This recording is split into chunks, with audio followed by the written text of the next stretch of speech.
안녕하세요. 저는 50대 여자입니다. 제 인생에 대해서 말씀드리자면 참 할 말이 많습니다. 팔자가 꼬여도 이렇게 꼬여도 되나 싶을 정도예요.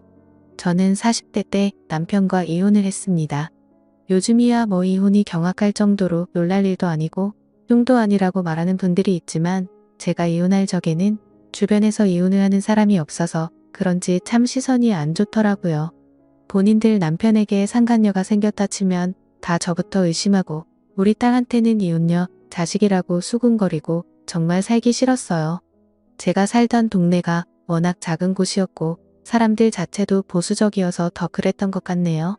그래도 저는 그런 시선에도 불구하고 이혼을 후회하지는 않았어요. 남편이었던 그 인간은 정말 구제불능이었으니까요. 술, 도박, 여자 이 세 가지로 저를 너무 고통스럽게 했어요. 이런 인간이 뭐가 좋다고 결혼했는지 이혼은 후회 안 하지만 결혼만큼은 정말 후회가 되네요. 결국 남편은 다른 여자에게 붙어먹고 말았어요. 그 여자가 아내와 딸을 버릴 만큼 좋았나 보죠. 둘이 동네에서 팔짱 끼고 다니는 걸 본 이후로 정말 미련 없이 이혼 서류에 도장을 찍어줬네요. 첫 결혼에 학을 떼서 그런지 그 이후로는 두 번째 결혼이니 연애니 이런 생각이 전혀 안 들더라고요. 오히려 혼자 사는 게 편했어요. 저는 딸에게도 능력만 있으면 혼자 사는 것도 나쁘지 않다고 말하곤 했습니다. 딸과 함께 이혼녀로 사는 거 정말 쉽지 않은 삶이었습니다. 일단 저희 둘은 그 동네를 피해 이사를 가야만 했어요. 이혼한 여자에 대한 시선이 정말 견디기 힘들더라고요. 따지고 보면 피해자는 나고 가해자가 남편인데 왜 그런 색안경을 끼고 보는 건지 이해할 수 없었습니다. 어쨌든 저리 싫으면 중이 떠나야지요. 저는 다른 동네에서 딸과 새 출발을 했습니다. 저희 딸은 부모의 이혼 때문인지는 몰라도 어렸을 적부터 아주 생각이 성숙했어요. 커갈수록 친구 같고 의지하게 되더라고요. 이혼할 당시 14살이었던 딸은 어느새 성인이 되고 취업을 했어요. 그동안 저는 열심히 딸을 뒷바라지했고요. 주로 호프집 주방에서 일을 했습니다. 할 줄 아는 게 요리뿐이어서 그 일을 시작했고 아시다시피 호프집은 주로 밤에 영업을 하니까 딸에게 이른 저녁을 먹이고 출근한 뒤 새벽에 퇴근해서 딸을 등교시키곤 했지요. 그렇게 10년 정도 일을 했네요. 딸이 첫 월급을 통째로 봉투에 담아 저에게 줬을 때 어찌나 눈물이 나던지요. 그 감정은 정말 정확하게 표현할 순 없지만 여태껏 남편 없이 혼자 딸을 키운 것에 대한 뿌듯함과 서러움이 섞였던 것 같네요. 인생 잘 살았다고 생각했어요. 비록 실패한 결혼이었지만 보물같이 귀한 딸을 얻었잖아요. 딸은 저에게 조심스럽게 엄마는 애인이 없냐고 물어보더라고요. 없다고 했더니 그래도 외로움을 나눌 사람 한 명 정도는 만나보는 게 어떻겠냐고 그러더라고요. 엄마 걱정해주는 거야. 어릴 땐 엄마가 다른 남자 만나는 게 싫었는데 이젠 여자로서 엄마를 생각하니까 외로울 것 같아. 기회 되면 남자도 만나고 그래. 됐다. 이제 남자라면 지긋지긋해. 제 딸이 어느새 엄마의 외로움을 걱정한 아이가 되었다니 세월 참 빠르죠. 딸은 저에게 이제 일을 좀 쉬라고 하더라고요. 제가 온몸에 파스를 붙이고 다니니 걱정이 되었나 봅니다. 저도 나이 50을 훌쩍 넘어가니 온몸에서 신호가 오더라고요. 손목이 너무 아프고 어깨도 가끔 죽을 듯이 아팠어요. 아무래도 여태껏 써온 몸이 낡았으니 그만 쓰라고 아우성을 치는 것 같더라고요. 병원에서 물리치료를 몇 번 받아봤지만 크게 나아지지 않아서 저는 지인들의 추천으로 한의원에 찾아갔어요. 동네에서 나름 유명한 한의원인데 꽤 오래 운영했다고 하더라고요. 원장에게 진료를 받았는데 참 인상이 좋더라고요. 저와 비슷한 나이대로 보이는데 참 단정한 외모를 가지고 있더라고요. 그날 진료를 받고 침을 맞고 돌아오는데 정말 신기하게 병원에 갔던 것보다 몸이 개운하더라고요. 오길 잘했다고 생각했죠. 동네 어르신들 보면 주기적으로 한의원에 가서 침을 맞으시던데 그 이유를 알겠더라고요. 저는 그 이후로 몇 번 더 한의원에 갔습니다. 그러다 보니 한의원 원장과 어느 정도 친숙해졌죠. 어디 사는지 나이는 몇인지 이것저것 알게 되었습니다.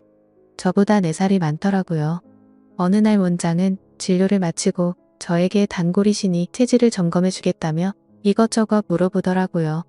어떤 음식이 안 맞고 어떤 음식이 맞는지 그리고 어떤 장기가 약하고 강아지 체질마다 다르다며 저에게 식단을 짜주겠다고 하더라고요.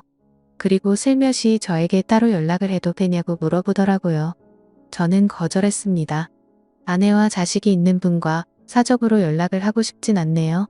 여태껏 혼자 애 키우면서 그런 오해 많이 받았거든요. 그냥 침이나 맞으러 오겠습니다. 저도 혼자입니다. 이혼한 지 꽤 됐고요. 조금 의외였어요. 딱 보면 단정하고 깔끔해서 분명 아내가 있을 것 같았거든요. 혼자 사는데 저렇게 깔끔하게 다니는 사람을 본 적이 없었어요. 원장은 그 후로 저에게 체질에 맞는 식단을 보내주었어요. 저는 그냥 그 문자를 보고 답장도 안 했죠. 일주일 넘게 정성껏 식단을 보내주는 그 사람에 나중에는 미안한 생각이 들더라고요. 내가 뭐라고 이 사람을 거절하다. 이런 생각도 솔직히 들었고요. 그냥 친구가 필요한 것일 수도 있겠다 싶더라고요. 혼자 사는 건 정말 외로우니까요. 그래서 저는 그 사람의 저녁 식사 제안을 받아들였습니다. 동네에 친구가 있으니까 좋더라고요. 여태껏 저는 사람들과 잘 어울리지 못했어요. 일하는 시간대도 안 맞았을 뿐더러 저의 상황 때문인지 몰라도 저 스스로 관계를 피하고 있었어요. 오랜만에 사람과 이야기하면서 배를 잡고 웃었네요. 이게 정말 얼마만인지 생각보다 저랑 잘 통하더라고요. 그리고 이혼을 했다는 공통점이 있으니까 서로를 잘 위로하게 되더라고요. 그 남자는 아내와 7년 전에 이혼을 했다고 하더라고요. 서로 간의 성격 차이라고 하대요. 하지만 이혼한 사람들은 알잖아요. 성격 차이라는 건 두루뭉실한 핑계일 뿐이라는 거예요. 분명 무슨 이유가 있을 것 같았지만 자세히 물어보진 않았어요. 어찌됐든 이런 좋은 사람과 왜 이혼을 했을까 이런 의문은 들더라고요. 그 남자는 저의 전 남편과는 완전 상극이었어요. 술도 안 마시고 자상하고 계획적이고 그런 부분들을 보면서 이 남자에게 더욱 호감을 느꼈던 것 같아요. 사람 마음이라는 게 이렇게 쉽게 이끌려도 되나 싶을 정도였죠. 그렇게 친구처럼 쭉 만나다가 어느 날 딸에게 들키고 말았어요. 제가 전화하는 걸 딸이 듣고는 바로 애인 생겼냐고 묻더라고요. 저는 그냥 친구라는 식으로 대답했어요. 조금 민망하더라고요. 예전에 남자라면 지긋지긋하다고 큰 소리 쳤는데 말이죠. 딸은 진심으로 저를 축하해줬어요. 그리고 나중에 한번 소개시켜 달라고까지 하더라고요. 저는 그것까지는 좀 아닌 것 같아서 대충 둘러댔어요. 저희는 같은 동네에 살아서 거의 매일 만나다시피 했어요. 저는 어차피 진료를 받으러 한의원에 가야 했고 가서 같이 점심을 먹거나 진료가 끝나면 같이 저녁을 먹거나 했어요. 그 사람 집에 한번 가봤는데 어찌나 깔끔하게 잘 해놓던지 사실은 사람 집에 가기 전까지만 해도 이 사람이 아내가 있는데 나한테 거짓말을 했을 수도 있겠다 싶었는데 직접 집에 가보니 정말 혼자 살고 있더라고요. 빨래도 잘 정돈해놓고 청소기도 매일 민다고 하더라고요. 저보다 더 깔끔한 것 같더라고요. 그리고 저에게 요리를 해주는데 정말 기쁜 마음으로 받았습니다. 생전 처음 듣는 스페인 음식이라며 볶음밥 같은 걸 해주는데 맛있더라고요. 그걸 어디서 배웠냐고 물었더니 요새는 핸드폰으로 검색만 하면 다 나온다고 하더라고요. 평생 내가 직접 요리해서 먹기만 했어서 그런지 남이 요리를 정성껏 해주니까 감동이더라고요. 그것도 남자가요. 저는 이 남자의 섬세함에 점점 빠져들었어요. 한편으로는 살았더라고요. 이런 연애질을 50대 중반에 시작한 게 너무 아쉽고 청춘이 아까워서요. 그렇게 1년을 쭉 만났어요. 이제는 서로에 대해서 거의 다 안다는 생각이 들더라고요. 1년 정도 지나니까 정말 정이 많이 들었어요. 사실 사람을 만날 때 조심하고 만나는 편이라 저는 절대 이 남자에게 빠져들지 않을 거라고 생각했는데 저도 모르게 이 사람에게 질투도 하고 그러더라고요. 저도 제가 모르는 모습을 연애하면서 많이 발견했네요. 결국 저는 그 남자와 함께 제 딸을 만났습니다. 식사를 같이 하면서 이런저런 이야기를 나눴는데 딸이 그 사람을 정말 좋아했어요. 다행이었죠. 딸은 집에 돌아와서도 그 아저씨 좋은 사람 같으니까 계속 만나보라고 하더라고요. 드디어 엄마가 외롭지 않게 되어서 다행이라며 좋아하는 딸의 모습을 보니 저도 기분이 좋았습니다. 또한 아빠 없이 산 세월 원망도 많이 했을 텐데 구김살 하나 없이 잘 자라주어서 어찌나 고맙던지요. 그러던 어느 날이었어요. 제 생일날 그 남자는 저녁 식사로 좋은 식당을 예약해놨더라고요. 이게 무슨 일인가 싶었는데 저에게 진지하게 이야기를 하더라고요. 앞으로 인생을 함께하고 싶다고 합니다. 저는 그 말을 듣자마자 눈물을 흘렸네요.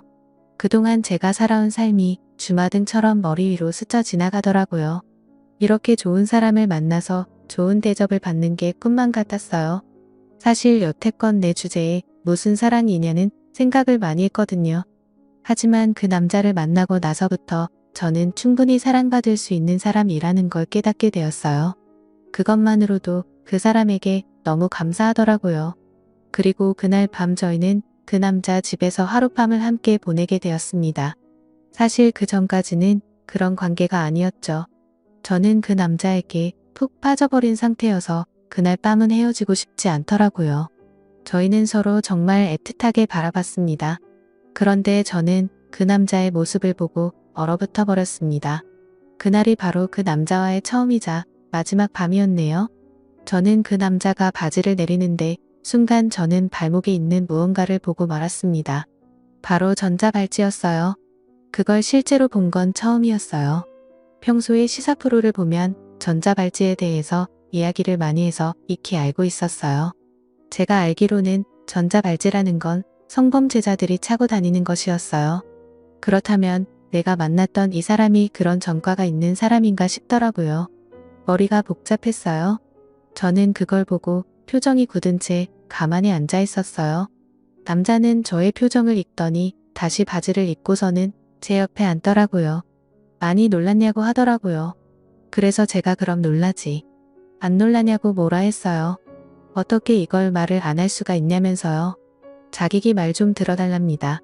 전자발찌를 차게 된 계기에 대해서 남자는 말을 해줬습니다. 들으면서 자연스럽게 아내와 이혼을 하게 된 이유도 듣게 되었지요. 남자는 전 부인을 성적으로 추행한 혐의로 전자발찌를 차게 된 것이라고 하더라고요. 그것도 한 번이 아니라 여러 번을 그랬다고 합니다. 남자 말로는 아내를 사랑했고 고의가 아니었다고 하는데 사실 전자발찌를 찰 정도면 혐의가 어느 정도 인정이 된 것 아닌가요? 저는 기가 막혔습니다.